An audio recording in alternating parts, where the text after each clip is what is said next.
Okay, and we've got, we're just passing off the side of Irene right now.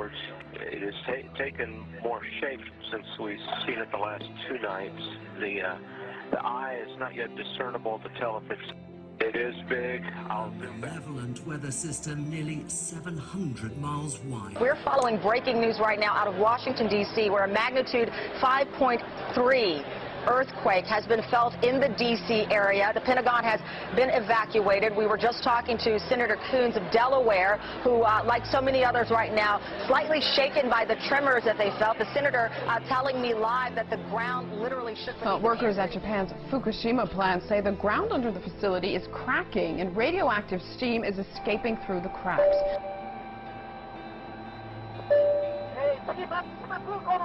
All of us have a piece of Chernobyl in our bodies.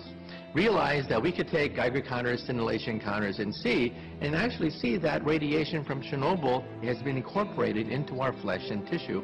And that will be the same with Fukushima.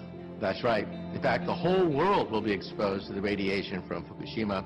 It means that the radiation went over the Pacific Ocean, sailed over the United States, and it is now circulating around the entire Earth. So we're already getting it. We are already getting radiation from Fukushima. It was a 5.9 that occurred in Virginia, and that is confirmed. No doubt you felt it yourself. Certainly did, Jeremy. Yes, you really wonder what's going to happen next this year. It's an eerie feeling standing on top of the Sky News building here in Washington with sirens howling around us. The streets are full of people evacuated from buildings. A rather odd place to have a large earthquake. It's pretty obvious now that we are experiencing a large earthquake uptick. When you look at what occurred in Colorado with the 5.3 and the 4.7s and the 3s, and then if you just look over the last 14 days, look at this. It's an insane number of earthquakes. And when you really start to see the number of 5.0s, 6.0s, you had the 7.0 swarm that occurred over here on the western side of the Pacific. When I look all around this and I see this swarm of earthquakes, this lets me know that the earthquake uptick is continuing, and it's continuing unabated. We don't know what's causing it yet, so we're really kind of left wondering. Those are softball size.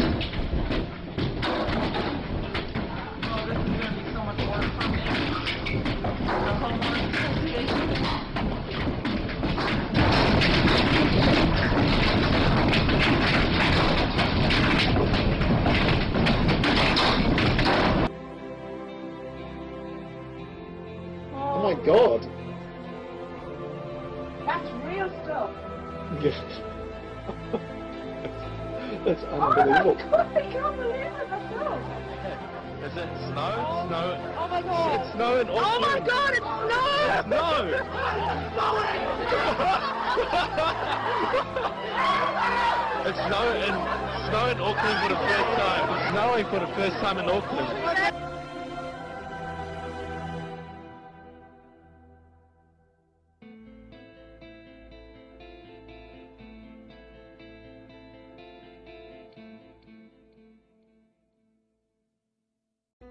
In our obsession with antagonisms of the moment, we often forget how much unites all the members of humanity.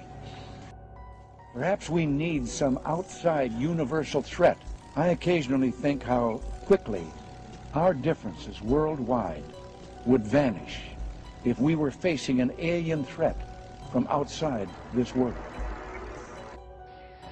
Well, switching gears big time now. We've all heard about the end of the world in 2012. But could it be much, much sooner? Well, there's a whole lot of talk going all around the solar system that certain things we've seen recently should be taken as signs of something big being right around the corner. From the devastating earthquake in Japan to massive flooding in the U.S., the likes of which we've never seen, tornadoes, volcanoes, all kinds of natural disasters. And now we're expecting a comet Yellen-in, will be coming close to Earth, relatively speaking, in just a few short months, expected here on October 16th of this year.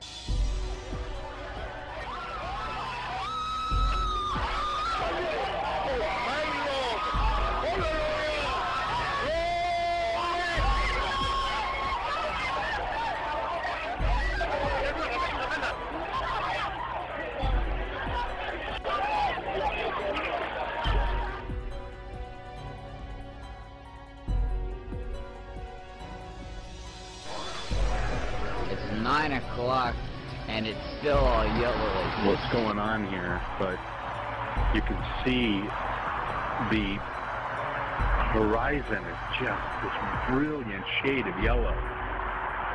That's making everything yellow. This yellow tint to everything. And it is the most bizarre thing I've ever seen.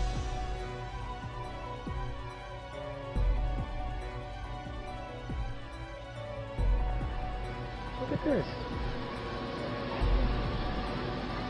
What do you think that is? Bizarre. Yeah, but it looks like aliens. It's not closing up. But, I mean, I've never seen anything like that. Ever. Is there anything in that direction? No. So the sun's over there.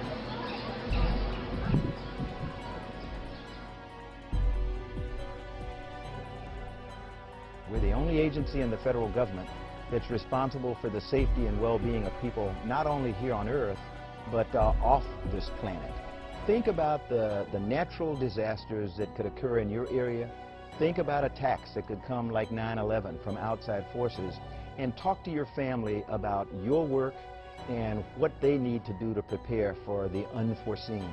You know what it is that you're going to do, know what it is that you want your family to do if an emergency arises, but most of all, be prepared. Is either a 5.8, 5.9, or a 6.0 magnitude earthquake.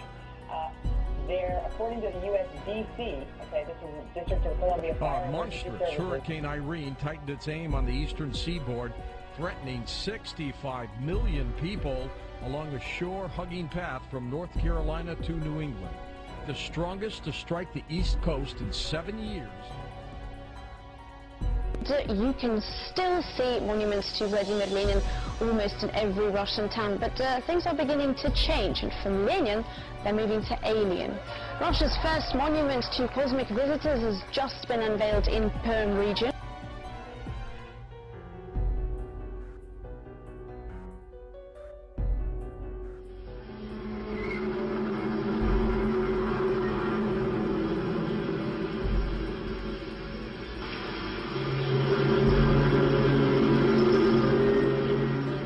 Canadian environmental sound detectives are looking into a very mysterious humming sound and vibrating effect in the border city of Windsor, Ontario. That's right across the Detroit River from Detroit. Ontario's Ministry of the Environment has received more than 300 complaints since March about this phenomenon that residents describe as a low-level throbbing hum in the evening. Now, a lot of people around the United States have heard this too.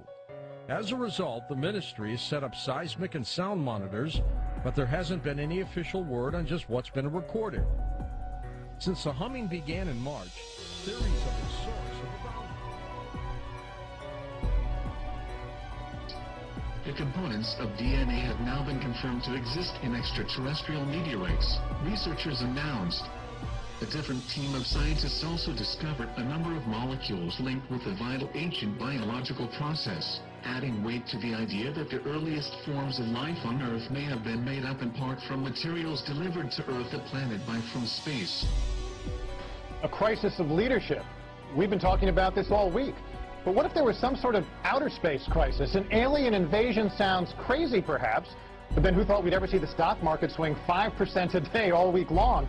So maybe it's not as far-fetched as it sounds. If aliens invaded, who would step up to lead us in that fight, and could we even win? Well, the Kepler satellite currently orbiting in outer space has identified about 50 planets that seem very much Earth-like. In fact, every week we discover another Jupiter-sized planet in outer space.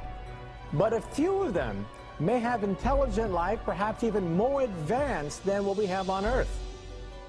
Now, so how does this actually work? When Discovery decided they were going to do a show on alien invasions, your phone rings because you're on the sort of speed dial for theoretical physicists who can help them do the war game for how this might play out?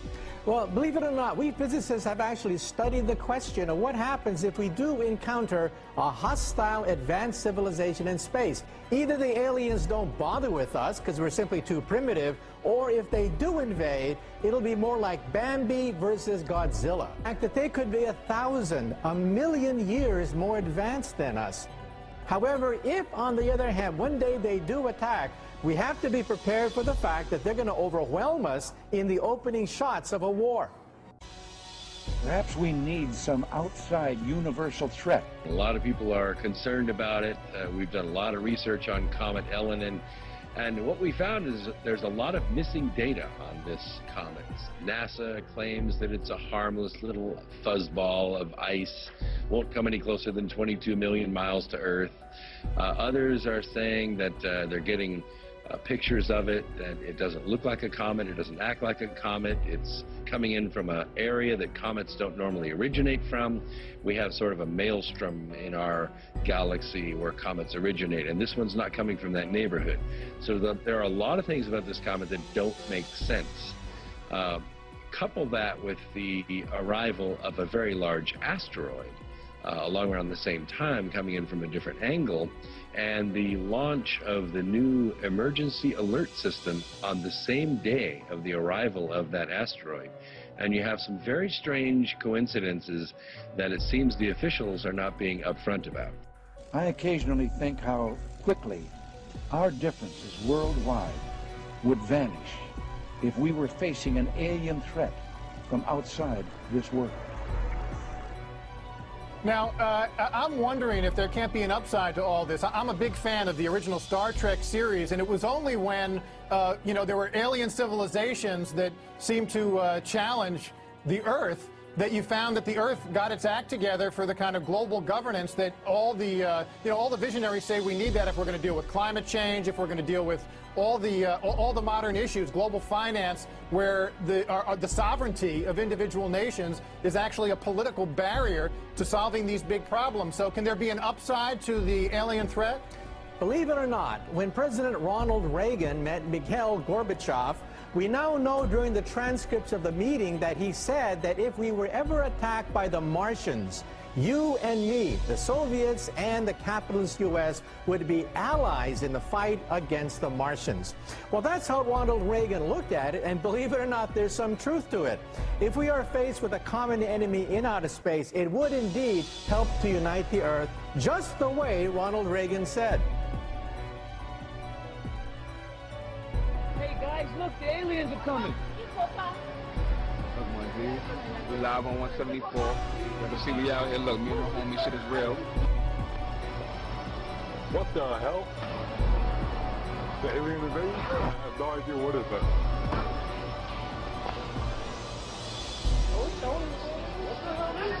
Know that today is the day before the hurricane's supposed to come. But we do have to plan for the day that maybe a few of them could be hostile. That shit crazy, that shit bananas. I've never seen nothing like this in my life. Well, a strange sighting off the coast of Flagler County. Calls from witnesses flooded into the police station after people reported seeing this ball of light. A giant flame like the one in this picture has Flagler Beach buzzing. The problem is no one can identify it. Some witnesses think it was a plane, but according to the FAA, there were none on radar at the time. Others watched from this deck at Finn's restaurant when the object struck the ocean. It was quite a sight over the skies of Beijing on Thursday. A mysterious bubble cloud of sorts caught the attention of many in the city. A mysteriously huge bubble cloud over the skies of Beijing and surrounding areas Thursday. When the observation team set their instruments at the bubble, it gradually became bigger and thinner. The entire occurrence lasted for less than 15 minutes. Observers took pictures of the whole process and posted them online. In less than one day, more than 100 comments were posted about the unusual phenomenon. Many of those who commented said they had seen a similar bubble cloud in the provinces of Shenyang, Shanxi, and Zhejiang. That is weird looking. I've never seen that before. Have any of you guys ever seen a shadow behind a cloud? That's what it looks like. It looks like a shadow. There's like 3 layers of it, basically. That is freaky looking. That is weird. A suspected meteorite has fallen across the ancient Peruvian city of Cusco. Residents of the capital of the Inca Empire were surprised to see the object shooting across the horizon around 2 o'clock in the afternoon. Local officials are still trying to determine where the object may have landed.